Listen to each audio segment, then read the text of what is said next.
matasa 'yan uwana, har yau har kullum ba za mu gajiya ba wajen kiran matasa don su tashi tsaye, su dogara da kai, su daina harkan shaye-shaye.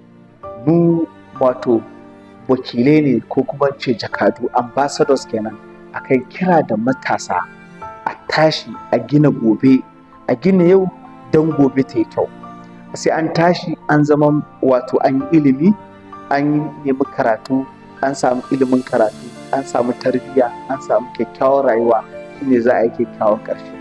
So abubuwan da yake faruwa a arewacin Najeriya, kama daga harkar tsaro, rashin aiki, harkar dabanci, harkar sace-sace, kashe-kashe, kwacen waya, to abubuwa ne da akasari in ka duba za ga matasa ne ke yin su, wanda kuma wannan matasan ya samu asali ne ga hayayyafa da aka yi. To matashi ya kamata ya san me ya kamata, ko da ya tashi a gidan da babu ko gidan da akwai shaye-shaye ba ta da kyau, shaye-shaye na da illa, shaye-shaye na illata rayuwa, shaye-shaye na illata lafiya, kuma shaye-shaye bai dace ba.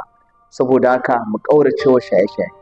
Ni Rabiu Dalle ba na shaye-shaye, kuma na ƙaurace wa shaye-shaye, ba na aboki da ni shaye-shaye. So ina kira ga matasa a bar shaye-shaye, shaye-shaye na da illa.